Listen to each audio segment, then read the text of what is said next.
Good evening, and welcome to the Writer's Block. I'm your host, John Ronan, and during these half-hour programs, I'll be interviewing writers about their craft and their ambitions and their careers. Those careers might be in poetry, they might be in journalism, they might be in fiction writing. We plan to cast a very, very wide net. We'll be sharing information, of course, and I hope that's valuable, but we'll have a good time doing it too. The show will be varied in style, and it'll be open to your comments as well. If you've got ideas for us here at the Writer's Block, or if you'd like to be on the Writer's Block, watch for our address at the end of the program.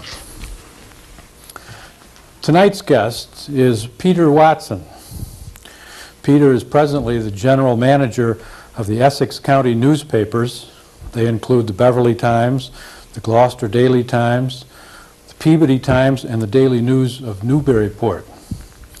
Peter's career as an editor and journalist began with a Bachelor of Arts degree taken in 1961 from the University of Massachusetts.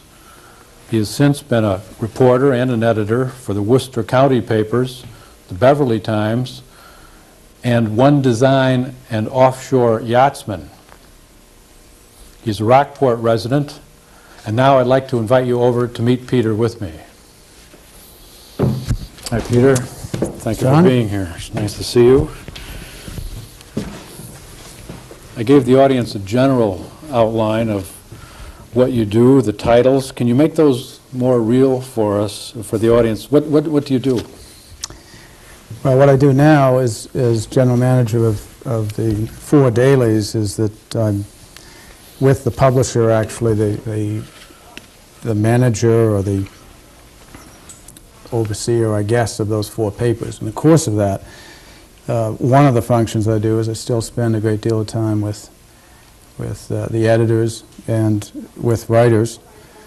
My background, just before going into that particular position, I've been in that one for 6-7 years, was as editor of the Gloucester Times for 13 years, and an editor before that, and before that, a reporter. Was that back in Worcester? Well, Worcester was right out of college. At Worcester, I worked on a weekly, and I was, as typically as such, on weeklies, I was both an editor and a reporter. Editors on weeklies tend to edit what they wrote. Take one hat off, put the other on.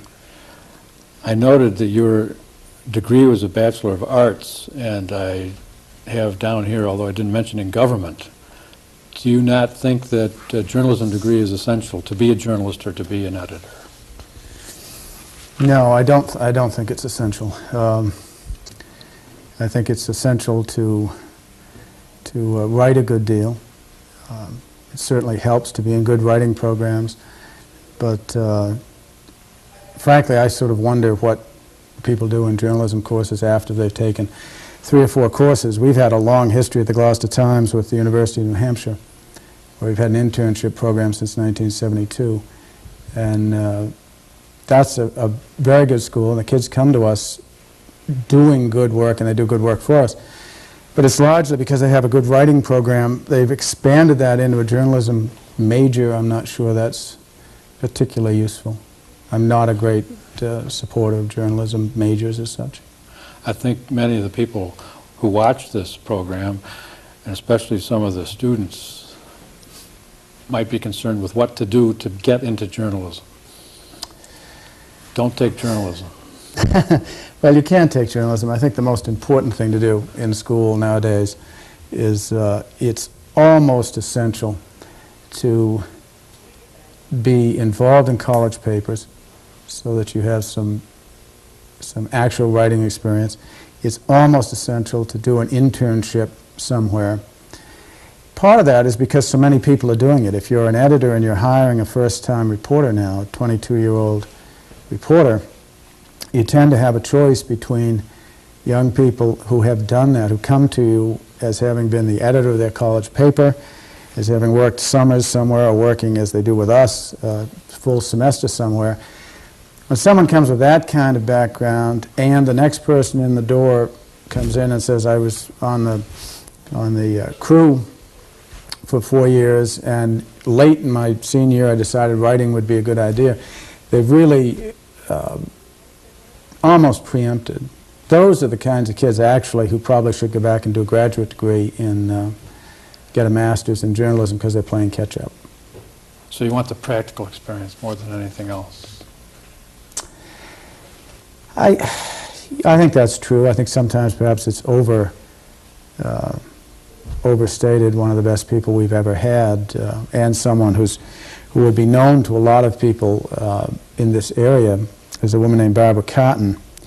And Barbara was indeed one of those people who went all the way through school, almost all the way through school, as a geology major, I think it was, and then decided very late that she was interested in writing.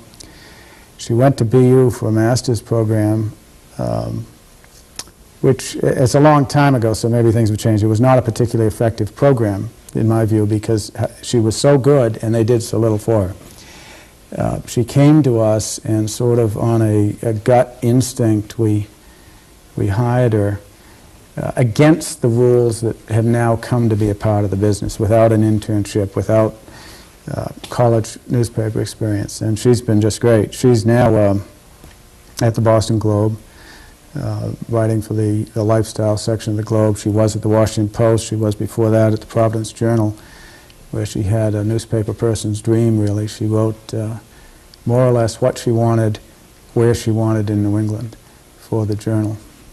That's quite a progress. Gloucester Times, Providence, Washington Post, and now the Globe. The Globe, right.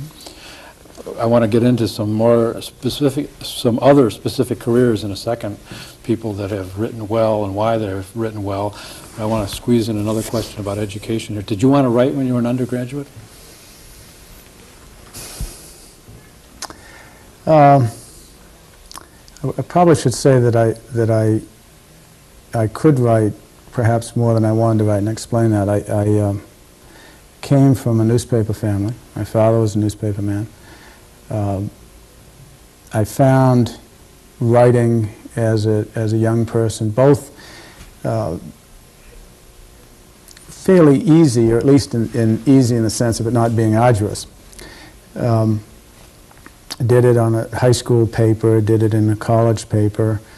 When I got out of college, I had ambitions to be some congressman's aide somewhere, and found out that that's not easily done unless you happen to know the congressman before he or she is elected. Went into newspapers because it was something that I was comfortable with and enjoyed, and did so without a real sense that was, at 22 at least, a career move, and then one thing led to another. It's 27 years later. You don't have any plans to change, I take it? You sound pretty happy with your No career. immediate plans to change, no. We were talking earlier about specific careers, specific styles of writers. Some local names: Bill Cahill, Tom Mooney, Richard Salet. And I want to get into them and ask you to explain in a real nuts and bolts way, if you can, what made them decent journalists, what made them good reporters. Well, I guess I should stop right there. What made them good reporters? Well, they're all different, really, in many respects. Bill Cahill, who has Bill, of course, has died, but has a book out, From the Lumpus Picnic to the Hospital Ball. Excuse me, he wrote for the Gloucester He wrote for the Gloucester Times for years and years.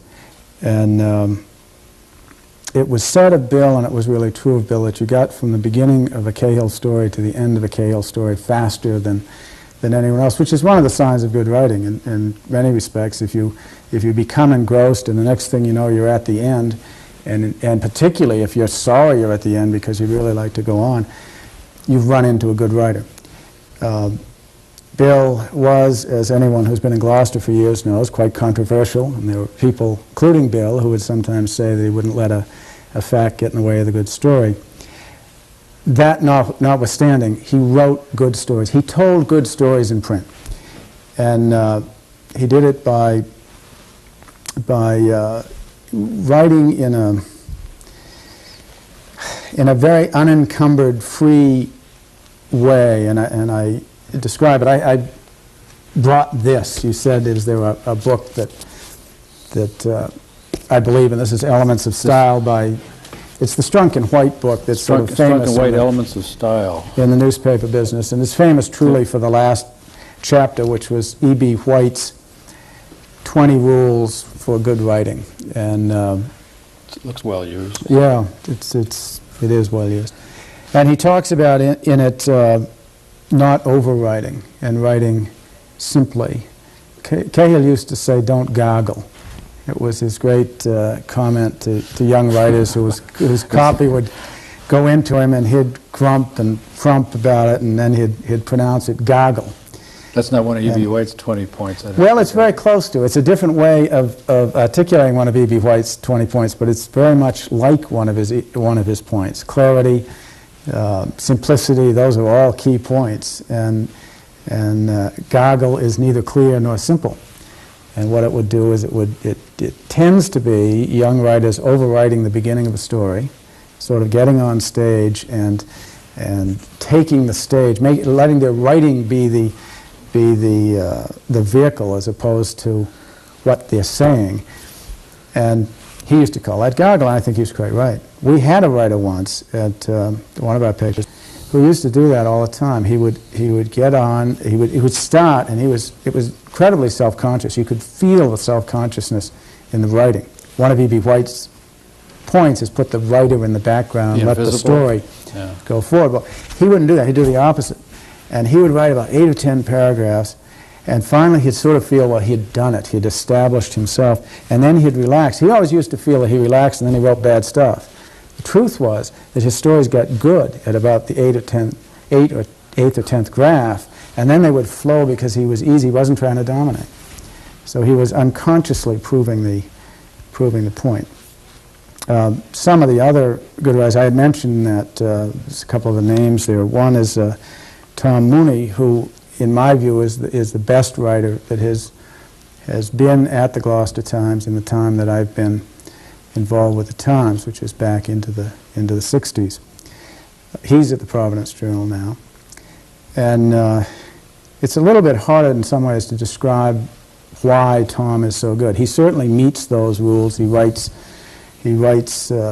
well, he keeps himself in the background, that kind of thing. But to some degree, you learn some of those are skills, and he's got a level. It's like in the Star Wars movies where they have this hyperspeed and the thing takes off. Tom has got a hyperspeed that leaves the rest of us in newsrooms sort of looking at some of the stuff he writes and saying, how do you do that? It's I mean, going cleanly from fact to fact. yeah, but he not brings in an imagery, and he just says it in ways, picking just the right words and just the right images. I think at that level it's sort of like that idea in art where you say you're not sure exactly what it is, but you know when you see it. And I think Mooney often writes at that level. He did an incredible piece recently. He went back to Vietnam with 6 or 8 veterans who had been there, and he spent the whole time with them, and he came back and wrote, must have been almost a full page plus about a third of the front page story on it. The Providence Journal is a real writer's paper, and it allows them some tremendous latitude to do things. And it was just a marvelous piece. And in part it was a marvelous piece because I think one of the universals in that is there's a richness of detail. If there's a kind of a two-edged universal, it's that good writing tends to have a richness of detail sparingly written about. And you go from hard fact to hard fact.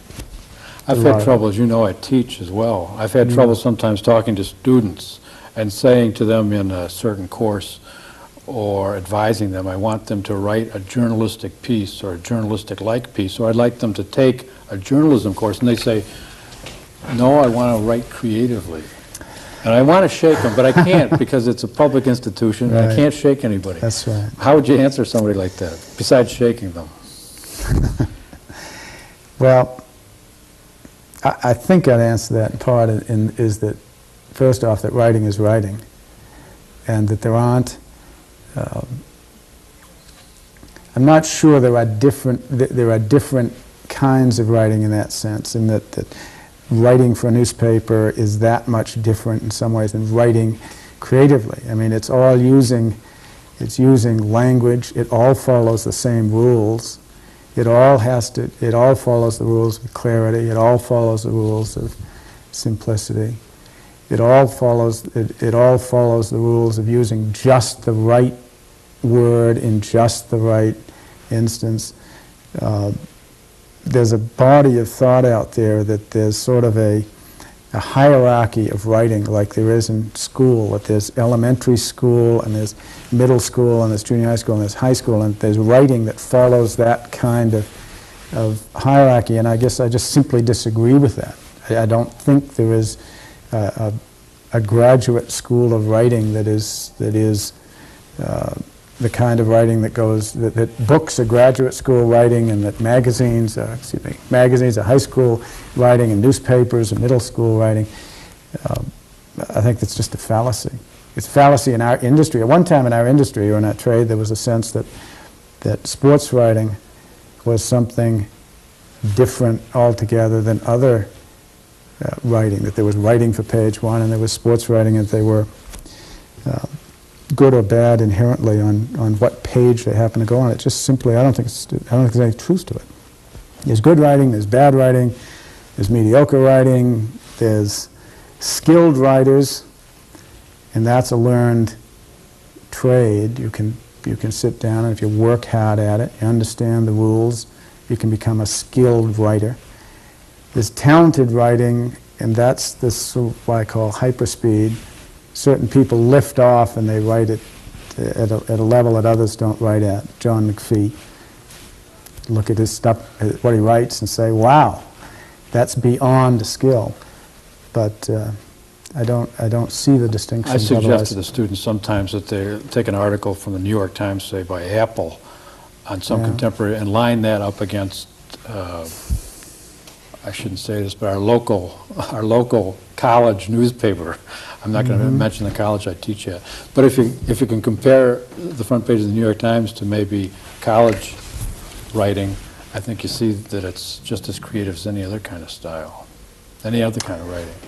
Yeah, I really think writing is good or bad. I don't think its quality is assigned otherwise. That's a mistake.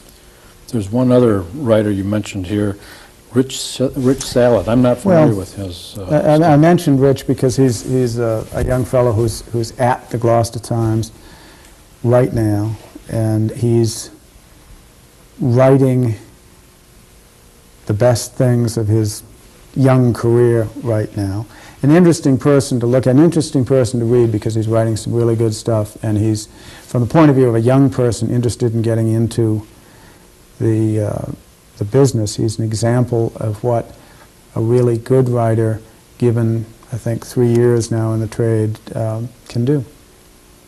Just last week he wrote 2 wonderful pieces. One was a column, a very funny column, an apocryphal column about how Summer had been stolen away, and he was reporting it to the local police station.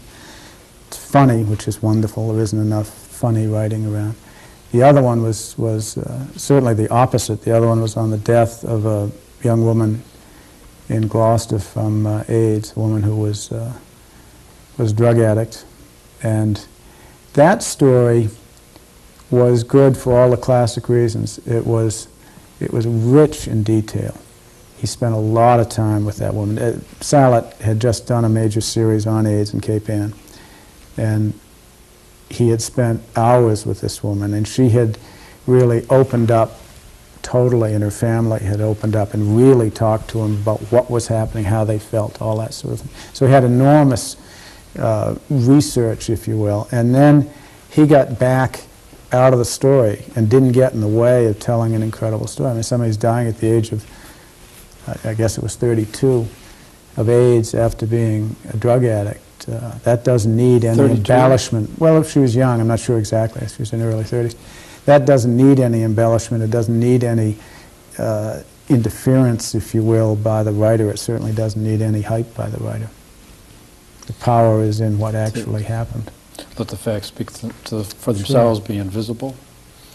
That's one of the cardinal rules. Now, obviously what that implies is that if you're going to get something that's compelling, you need a compelling subject. But that's true too. I mean, the stories you remember, the wonderful stories that you remember reading or even being told, are wonderful because of what's in them. They're not generally wonderful for the style in which they were told. I've had the sensation after reading some of McPhee's books, you mentioned them a minute ago, oh, that was easy. Not only the reading was easy, Right. but the writing was easy, but that's Right. very, very extremely deceptive. I'm sure it is. Almost impossible to do. Yeah, I think that I don't know. I do know some authors. I know some people with who have books. Kim Bartlett here in Gloucester has 3 books out. The last of which was "Buying Time" was the name, but I thought it was a wonderful book. I thought it was the best of the 3 books, and one of those books that I hated to see end. He got in and told a wonderful story, and it was fun to read it.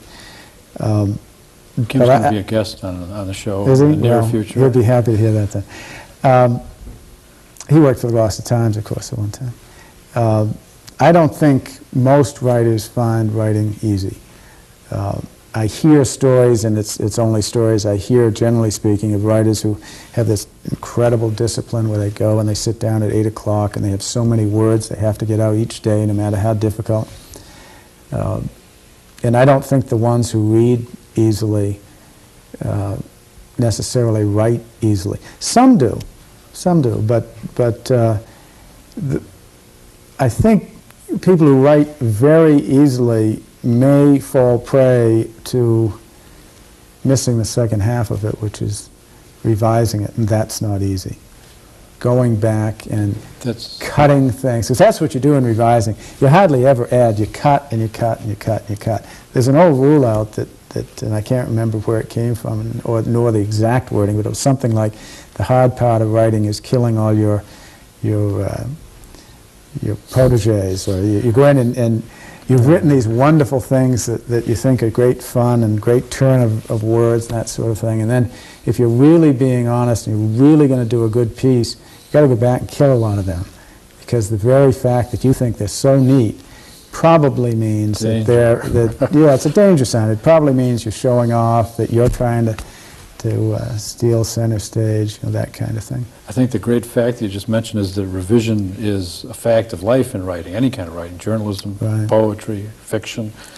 I think many people imagine that the effect that the writer's after that just flowed like that is the truth, and of course it's not. No. It takes 5, 10, 15, 20 revisions often of a piece of writing. Yeah, I would think that writing, that today with the computers and the ease of rewrite, that's been a help in newspapers. Whether that's as much a help to people who are writing books, I'm not so sure. I would think it probably would be, but it's very easy to revise now. Is that because the speed's such an important factor of putting on a daily newspaper? No, well, yeah, that's true in terms of newspapers, but it's simpler. You can move things around faster.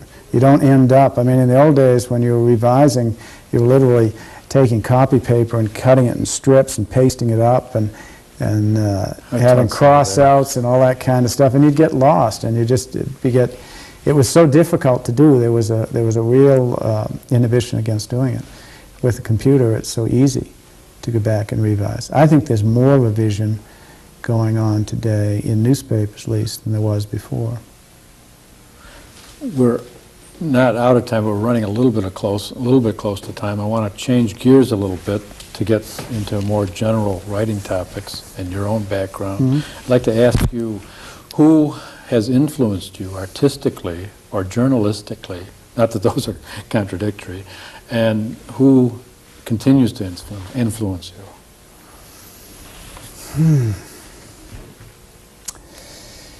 Interesting, because in the newspaper field, and that's really more the field that I'd speak of, it tends not so often to be any one individual as a dominant person whose style that you want to imitate or whose achievements you want to in some way replicate tends to be more picking of pieces here and there. Enthusiasm from one person. I had an editor very early on who I walked in one day, I think it was his first day there, he said, "There's been an earthquake in Alaska, call Alaska." And he was just this, I spent the morning trying to call Alaska. I mean, you have an earthquake, you can't call Alaska. I mean, the phones don't work. But there was just an enthusiasm from him that was exciting. And that's a piece that stays with you. And then, other people have certain talents and attributes. You pick up pieces like that. I just got another high sign. We're getting very close. Okay. Can you give me one author you like, you read, you'd recommend? One author. I should have warned you about that. Yeah, I should have warned me about that. Well, you can always say McPhee because he does great stuff. John McPhee. And he wrote, I've got about 10 of his books, but I don't remember any titles. The John McPhee Reader is a paperback, has many of his essays in it. I want to thank you for being on the show, The Writer's Block. You're a great guest. I didn't have to talk too much myself. As you know from our conversation before the show, all our guests get a jar of whiteout. And as you mentioned in the computer age, that might not come in handy, but that's true. It's our way of showing you. I can put it right on top of the computer and regard it as symbolism. Yeah. Thanks very much. Thank you. I'd like to thank you, too, for being with us this evening on the Writer's Block. I hope you've learned something, and I hope you've enjoyed yourselves. We have. I'll see you next week on the Writer's Block. Good night.